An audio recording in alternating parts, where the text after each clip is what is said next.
A global pandemic, bad weather, increase in the cost of resources, and a drop in the sale of fish, just some of the challenges facing the local fisheries sector.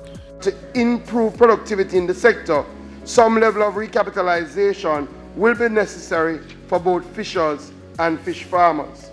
And so, $120 million has been pumped into the industry.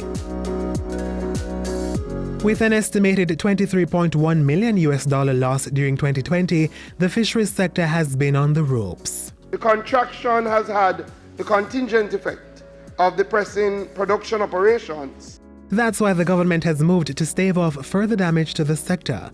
Increasing the mobility of sector players is a first step.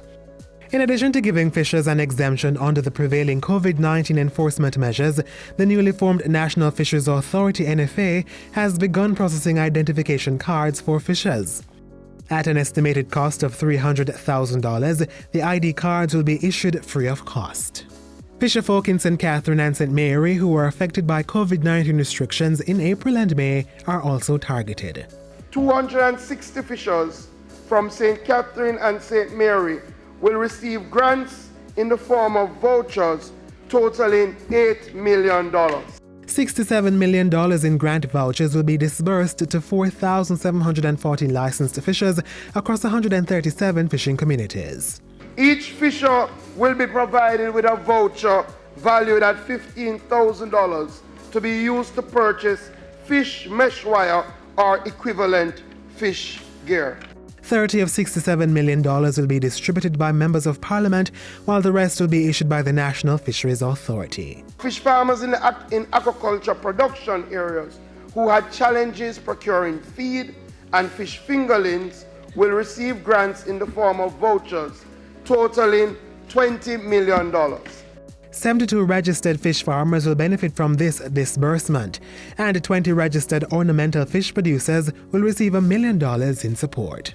We have put in place systems, Madam Speaker, to ensure that no one individual can benefit more than once from any of the methodologies that we're using.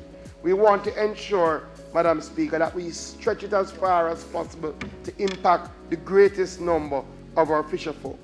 And while a strategy is being developed for industrial fishers, the ministry has been pursuing a $20.5 million project to place cold storage containers at strategic fishing beaches.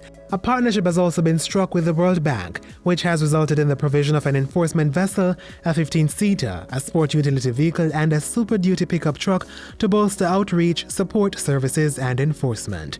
The sustainable development of the fisheries sector is on in earnest. The ministry, working with its technical teams and in consultation with fisherfolk across the island, is steadfast in its commitment to the sector. These benefits, Madam Speaker, and my colleague members of Parliament will flow to those who are registered and licensed. So I use the opportunity to say to my fisherfolk right across the length and breadth of Jamaica, take the opportunity to get registered, to get licensed. Once the government knows you are a part of the system, then we are here to support you.